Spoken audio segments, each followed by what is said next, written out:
주변 분들하고 인사 나누고 말씀 나누겠습니다. 주변 분들하고 인사 나눌 때 택함 받은 사람입니다. 이렇게 네, 우리 한 분 한 분이 택함 받은 사람입니다. 그러면 택함 받았으니까 어떻게 해야 될까요? 한 번 더 인사합니다. 사명을 감당합시다. 네, 택함 받은 사람으로서 우리는 사명을 감당해야 될 줄로 믿습니다. 하나님의 부르심과 선택에는 언제나 이 사명과 연관이 돼 있어요. 사울이 다메섹 도상에서 구원을 받았을 때 주님은 이 사람은 내 이름을 이방인과 임금들과 이스라엘 자손들에게 전하기 위하여 택한 나의 그릇이다 라고 하였습니다. 시몬 베드로가 부름을 받은 것도 이 사람을 취하는 일, 생명을 구하는 일을 위해서였습니다. 초대교회 성도들은 자신이 구원받은 데에는 이 생명의 복음을 전하기 위한 뜻이 있었다고 믿고 그 사명에 충성을 다했습니다. 하나님께서는 천지창조와 같이 스스로 얼마든지 모든 것을 효과적으로 다 하실 수 있으신 분이십니다. 그러나 하나님의 방법은 사람들을 통해서 일하시는 것이 일반적인 방법입니다. 애굽에서 종살이하고 있는 백성을 구원하기 위해서 이 모세를 선택하신 하나님은 또 가나안 땅 정복을 위해서는 여호수아를 선택을 하셨고, 하나님의 성전 건축을 위해서는 솔로몬을 선택을 하셨습니다. 그리고 아프리카 선교를 위해서는 이 리빙스턴과 슈바이처 같은 인물들을 선택을 하셨습니다. 그렇다면 오늘 저와 우리 옥산교회 성도님들은 왜 또 무엇을 위해서 선택해 주셨을까요? 하나님께서는 우리 옥산교회를 사랑하시고 부흥시켜 주시기를 원하고 계십니다. 교회를 통해서 이 지역 사회에 복음 전파가 되기를 원하고 계십니다. 이 일을 위해서 하나님께서는 저와 우리 성도님들을 선택하신 줄로 믿습니다. 우리를 이곳에 세우신 것도 복음 전파하는 일을 위해서 세운 거 아니겠습니까? 우리는 하나님의 매개체가 되어서 하나님을 노래하고 또 하나님을 간증하고 또 기도 또 어떤 기타 방법들로 하나님의 메시지를 전달하는 역할을 하게 되는 것입니다. 하나님의 하실 일에 대해서 우리가 그분의 증언자가 되어 그리고 또 대변인이 되고 그분의 도구가 되는 것이죠. 하나님께서는 우리를 통해서 복음이 전파되기를 원하시고 무엇보다도 우리 교회가 하나님의 은혜로 부흥되기를 원하고 계십니다. 우리 모두가 전능하신 하나님의 거룩하신 뜻을 위해서 선택받는 이 자랑스러운 하나님의 종들인 줄로 믿습니다. 우리는 항상 하나님이 나를 왜 선택하셨을까? 나를 왜 우리 옥산교회에 보내셨을까 생각하면서 하나님의 뜻을 이루어드리는 삶을 살아야 합니다. 요셉이 형들에게 종으로 팔려갔을 때 그는 정말 아주 중요한 생각을 하게 되었습니다. 형들이 나를 애굽으로 보낸 것은 형들이 보낸 게 아니라 형들이 나를 판 게 아니라 하나님이 나를 보내셨다. 내가 여기 온 것 같지만 하나님께서 여러분을 옥산교회에 보내신 줄로 믿습니다. 이 형들이 자기를 애굽으로 보낸 게 아니라 하나님께서 자기를 애굽으로 보내셨다. 이런 생각을 하다 보니까 왜 나를 이곳에 보냈을까? 이 요셉이 그런 생각을 계속 하지 않았겠습니까?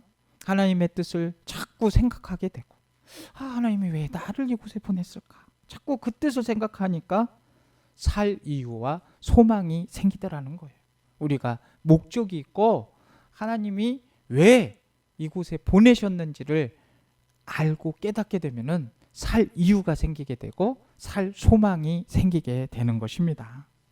하나님이 보내셨다고 생각하니까 그분께서 나를 지키시고 인도하신다는 생각하지 않겠습니까? 여러분을 이곳에 하나님께서 보내셨으니까 하나님께서 지키시고 하나님께서 인도해 주실 거 아니겠습니까? 그런 믿음을 갖게 되는 것입니다. 하나님의 뜻과 인도하심을 생각하고 열심히 살다 보니까 이 요셉이 예굽의 총리가 되고 나라와 가족을 구원하는 큰 일을 감당하게 되었습니다. 사랑하는 성도 여러분, 하나님께서 나를 이 교회로 보내셨다는 믿음으로 신앙생활을 하시기를 바랍니다. 옆에 분한테 한번 자랑 한번 해주세요. 하나님이 이곳에 나를 보내셨어요. 이렇게 생각하시면은 아주 믿음이 생기잖아요.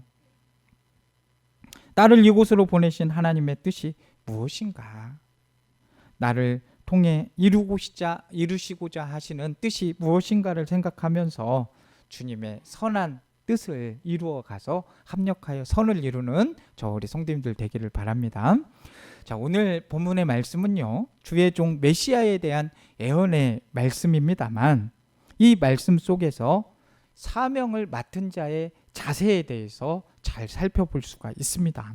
하나님은 이 보내실 메시아를 내가 붙드는 나의 종, 내 마음에 기뻐하는 택한 사람이다 라고 말씀하고 있습니다.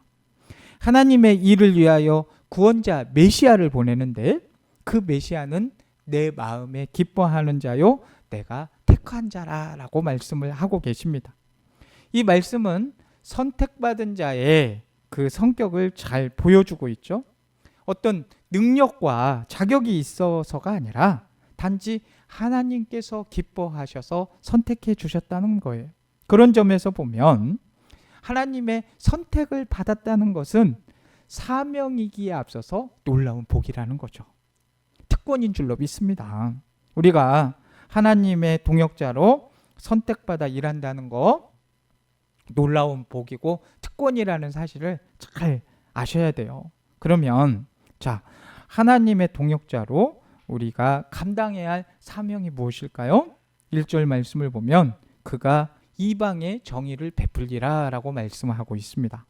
하나님의 동역자로서 감당해야 할 일은 하나님의 법, 공의의 법을 선포하는 겁니다. 공의는 하나님의 말씀을 듣고 순종하면 구원을 받지만 거역하면 멸망을 받는다. 이 단순한 진리죠. 이스라엘 나라가 망한 것은 하나님의 말씀에 순종하지 않았기 때문이에요. 그들은 바벨론 포로 생활을 하면서 이 사실을 절실하게 깨닫게 됩니다. 그 공의로우신 하나님은 오늘날 예수 그리스도를 통한 새로운 공의를 허락하셨죠. 요한복음 3장 18절 말씀에 저를 믿는 자는 심판을 받지 아니할 것이요 믿지 아니하는 자는 하나님의 독생자의 이름을 믿지 아니함으로 벌써 심판을 받은 것이니라 라고 말씀을 하고 있습니다. 예수 그리스도를 믿는 자는 구원을 받는다고 말씀을 하고요. 믿지 아니하는 자는 구원을 받지 못하는 것이 새롭게 선포된 하나님의 공의인 것입니다. 이 하나님의 공의를 선포하는 사명이 우리 성도들에게 맡겨진 사명이라는 겁니다. 오늘 우리 성도들의 본분은 예수 그리스도의 복음을 전해서 많은 영혼을 구원하는 일입니다. 이것보다 더 중요한 사명, 더 중요한 본질은 없다는 거지요. 이것을 다 하지 않고서 사명을 다 했다고 할 수가 없고요. 칭찬을 받을 수도 없고요. 하나님의 마음에 합한 종이다 이런 칭찬도 받기가 어렵습니다. 이것은 독생자를 보내셔서 이루신 구원의 비밀이고요. 예수님이 십자가에서 고난을 당하시고 피를 흘리셔서 마련한 이 구속의 비밀입니다. 그만큼 값비싼 대가를 치르고 마련한 구원의 방법이죠. 그만큼 소중한 사명 앞에 최선을 다하는 것이 우리가 사명을 맡은 자로서의 자세인 것입니다. 예수 그리스도를 믿는 믿음의 법으로 구원받는다는 사실을 전하는 우리 모두가 될 수 있기를 간절히 소망합니다. 자, 그러면은요, 우리가 어떻게 이 사명을 감당할 수 있겠습니까? 먼저는요, 하나님의 영을 받아서 감당을 해야 됩니다.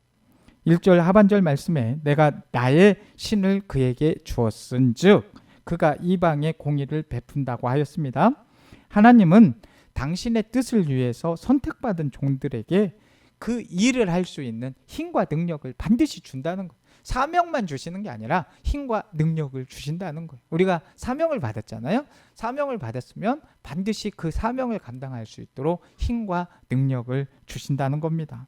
사명만 맡겨주시는 것이 아니라 그 사명을 감당할 수 있는 힘을 주시는 분이 바로 하나님이시라는 사실이에요.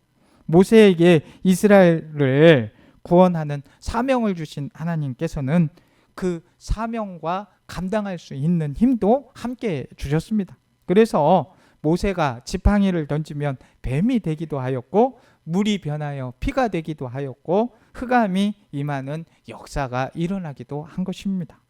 솔로몬에게 성전을 건축하는 사명을 주신 하나님은 그 사명을 다할 수 있도록 주변에 평화를 주셨고 그에게 지혜도 주셨고 풍성한 물질도 공급해 주셨습니다. 그러니 우리는 사명을 피하는 핑계로 나는 힘이 없어요, 나는 못해요, 이런 이야기를 하면 되겠어요, 안 되겠어요? 왜 이렇게 소리가 작을까요? 왜 사명을 감당할 수 있는 힘이 없어요 이러면 돼요, 안 돼요? 안 돼요. 왜? 내가 감당하는 게 아니라 하나님께서 주시는 힘으로 감당하기 때문에 사명을 감당하는 것이지, 저도 어떻게 제 부족한 힘으로 이거를 목회를 감당을 하겠습니까? 하나님께서 힘 주시니까 감당을 하는 겁니다. 그러니까 우리 앞으로 핑계 댈 때 저는 힘이 없어요, 부족해요, 이런 얘기는 안 하시는 게 좋아요. 왜? 하나님이 충분한 힘을 주시기 때문에. 사명을 주셨으면 반드시 거기에도 능력을 주신다, 이걸 잊지 마시기 바랍니다. 그래서 사명을 주셨으면은 우리 바울 사도처럼 내게 능력 주시는 자 안에서 내가 모든 것을 할 수 있느니라, 빌립보서 4장 13절 말씀이죠. 그래서 이 사명을 받았을 때에는 내게 능력 주시는 자 안에서 우리 주님께서 힘을 주시는구나, 능력을 주시는구나, 감당할 수 있는 은혜를 주시는구나, 이걸로 감당하고 기도해야 하는 것입니다. 그러면 반드시 하나님께서는 사명을 감당하는 우리에게 능력과 힘을 주실 줄로 믿습니다. 성경에 보면은요, 하나님의 큰 뜻을 이루어드린 하나님의 위대한 종들을 보면 사실 부족한 것 투성이에요. 잘 한번 보십시오. 믿음의 조상이라고 알려진 아브라함, 자기 목숨이 위태하다고 아내를 누구라고 속였어요? 동생이라고 속이죠. 그리고 아내를 2번씩이나 빼앗겼습니다. 아내는 어떻게 돼도 상관없고 자기만 살면 그만이라고 생각했던 그런 자기밖에 모르던 아브라함이었습니다. 또 이스라엘의 성군으로 알려진 다윗도 출신이 무슨 출신이에요? 목동이었잖아요. 양치는 목동이었고, 아모스 선지자 역시도 위대한 하나님의 선지자로 부름을 받기 전까지는 뽕나무를 기르면서 양을 치던 목자였습니다. 위대한 사도인 베드로도 갈릴리 호수에서 고기를 잡던 아주 평범한 그런 사람 중에 하나였죠. 참으로 부족하고 보잘것없는 사람들이었지만 이렇게 귀하게 쓰임을 받을 수 있었던 것은 하나님께서 능력을 주셨기 때문입니다. 우리 역시도 사명자로 부름을 받았기 때문에 반드시 하나님께서 능력을 주심을 믿고 그 능력으로 사명을 감당할 수 있기를 바랍니다. 하나님의 능력에 붙잡히게 되면 누구든 신실한 종이 되어서 하나님의 큰 뜻을 이룰 수가 있습니다. 사랑하는 성도 여러분, 우리가 하나님의 오른손에 붙잡혀 있다는 사실을 확신하시기를 바랍니다. 우리의 오른손에는 하나님의 능력의 모세의 지팡이가 있다는 것을 우리가 확신하고 나아가기를 바랍니다. 하나님께서 능력을 주시는 것을 믿고 겸손히 특별히 무릎 꿇고 기도하는 신앙생활을 할 수 있는 저와 우리 성도님들 되시기를 바랍니다. 반드시 사명을 감당하는 것은 하나님의 신으로부터 이 하나님의 영이 흘러나와야 그 능력으로부터 힘이 나오는 것이기 때문에 하나님의 영을 사모하시고 그 하나님께서 능력 주시는 성령의 힘으로 사명을 감당할 수 있기를 바랍니다. 그 능력을 가질 때 하나님의 큰 뜻을 이루게 될 줄로 믿습니다. 그리고 우리가 어떤 사명자의 모습으로 서야 되겠어요? 두 번째로는 종의 모습으로 일하는 것입니다. 2절 말씀을 보면 그는 외치지 아니하며 목소리를 높이지 아니하며 그 소리로 거리에게 들리게 하지 아니하였다라고 했습니다. 이 미국의 유명한 신학자 저술가 헨리 나우에는 그의 책 예수님의 이름으로 해서 지도자에게는 현실적이 되라, 멋지게 보여라, 힘이 최고다 하는 유혹이 있을 것이다 하면서 그 유혹을 이길 대안으로 세상이 지나치게 강조하는 그런 성향적인 길을 말하는 것이 아니라 상향적인 그런 길을 말한 것이 아니라 십자가에서 끝나는 그 하향의 길을 헨리 나우엔이 제시를 하였습니다.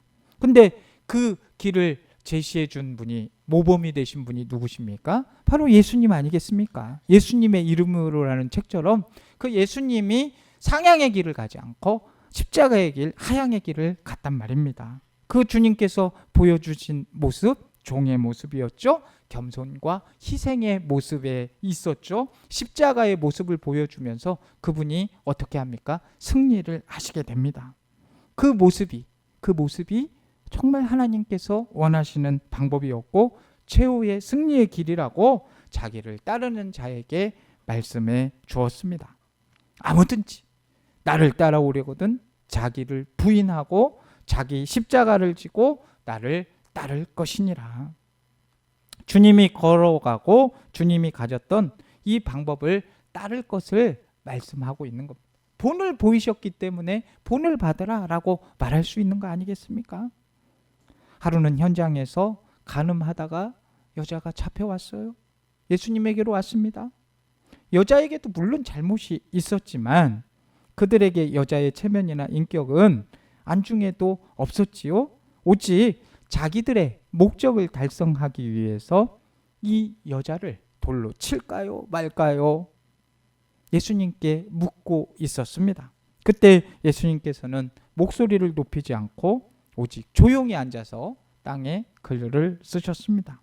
그런 후에 너희 중에 죄가 없는 자가 먼저 이 여자를 돌로 쳐라 라고 말씀하시고 다시 땅에 앉아 글씨를 쓰셨습니다. 가책을 받은 폭도들은 하나 둘씩 자리를 떠났고 여자도 회개하며 다시는 죄를 짓지 않겠다는 각오를 가지면서 새 출발을 하게 되었습니다. 이 겸손하고 조용하고 십자가를 지는 그 모습이 사람을 감동시키고 마음을 움직입니다. 사명을 맡은 자들이 가져야 할 최고의 자세는 주님처럼 겸손한 마음으로 섬기고 그런 종의 자세로 섬겼을 때 이 겸손의 자세보다 더 큰 무기가 없는 줄로 믿습니다. 겸손과 희생과 사랑의 자세로 이 사명을 잘 감당하고 최후 승리에 나아갈 수 있는 저와 우리 성도님들 되기를 바랍니다. 그리고 오늘 본문에서 사명을 감당할 때에는 스스로 낙심하지 말고 의지를 꺾지 말아야 한다고 말씀해 주고 있습니다. 4절 말씀 보면 그는 쇠하지 아니하며 낙담하지 아니하며 세상에 공의를 세우기에 이르니라고 말씀을 하고 있습니다. 자, 하나님이 일을 감당할 수 있는 힘을 주신다고 해도 주의 일을 하는 데에는 많은 어려움이 있고 또 힘이 듭니다. 특별히 섬기는 종의 모습으로 일하는 것은요, 정말 쉬운 일이 아니에요. 어렵습니다. 성질대로 한번 큰 소리 치면 시원하게라도 할 텐데 이 섬김의 자리에서는 큰 소리 치기도 참 쉽지가 않지요. 인내해야 하니 얼마나 답답하겠어요. 섬기면서 막 큰 소리도 못 치고 하니까 참 답답할 노릇입니다.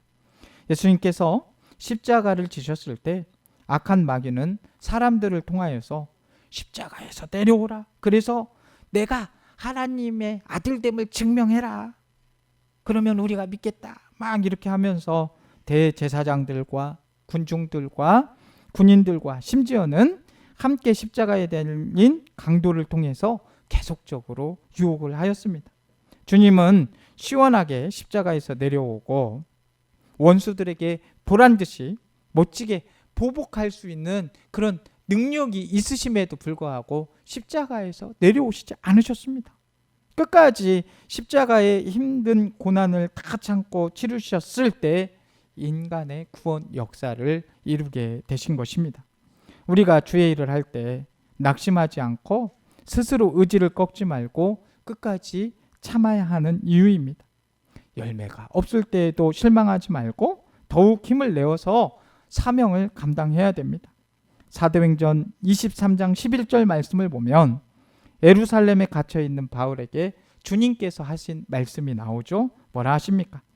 담대하라. 내가 예루살렘에서 나의 일을 증거한 것 같이 로마에서도 증거해야 하리라. 예루살렘에서 증거한 것 같이 말씀했지만 사실 성경 말씀을 보면 예루살렘에서 주님의 복음을 증거한 것이 별로 없습니다. 결과도 많이 없었습니다. 그저 전하려고 애쓰려고만 했을 뿐인데 주님은 내가 나를 증거했다라고 말씀을 하셨습니다. 복음을 전하려고 노력했던 그 마음을 주님께서 알아주시고 인정해 주셨던 것입니다. 그것이 귀한 거 아니겠어요? 오늘 신앙생활을 하는 성도들에게 사명, 전도, 충성 이런 말들이 많이 약화되어 있는 것이 사실입니다. 복음을 전하기도 또 열매를 맺기도 어렵다는 그 생각 속에 막 그 일들을 등한히 하고 그저 나 하나 신앙생활 하는 거 그냥 교회만 왔다 갔다 하는 교인으로만 살고 싶은 그런 유혹에 만족하고 살 때가 많습니다. 그러나 하나님께서는 분명 우리 한 사람 한 사람에게 사명을 맡겨주셨다는 사실을 기억해야 됩니다. 땅끝까지 이르러 내 증인이 되리라 라고 사명을 맡겨주셨어요. 이것은 주님께서 우리 한 사람 한 사람에게 맡겨주신 사명이란 말입니다. 저에게만 맡겨주신 사명도 아니고 옆에 계신 우리 장로님한테만 권사님한테만 집사님한테만 한 사람에게만 사명을 주신 게 아니라 우리 모두에게 땅끝까지 증인이 되리라 라고 분명히 사명을 주셨습니다. 천하보다 귀한 생명을 구원하는 일보다 더 소중한 일이 없어요. 우리 교회의 모토 영혼을 살리는 교회. 그래서 저는 한 영혼이 살아나고 이 이웃의 한 영혼이라도 구원할 수 있다면 그 사역에 정말 온 힘을 다해야 된다고 생각합니다. 여러분, 천하보다 귀한 생명을 얻는 일에 동참하시고 힘써 주시기를 간절히 부탁드립니다.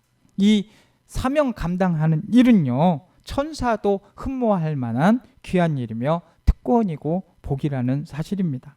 우리는 사명을 감당하기 위해서 그래서 하나님께서 계속해서 주시는 새로운 메시지를 받음으로 그분과 항상 교제를 해야 돼요. 그냥 주일에 한번 와서 예배 드리는 거 굉장히 중요하죠. 주일 성수하는 것도 중요하지만 어느 곳에 있든지 간에 하나님과 매일 교제하세요. 대화하십시오. 응?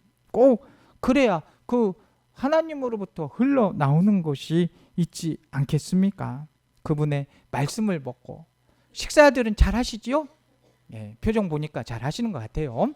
예, 식사를 잘 하시는 것만큼 영적 양식인 하나님의 말씀도 잘 받아 드셔야 됩니다. 그리고 그분이 우리를 위해서 하신 말씀들 우리만 알고 있지 않고 다른 이들에게 증언해야 하는 겁니다.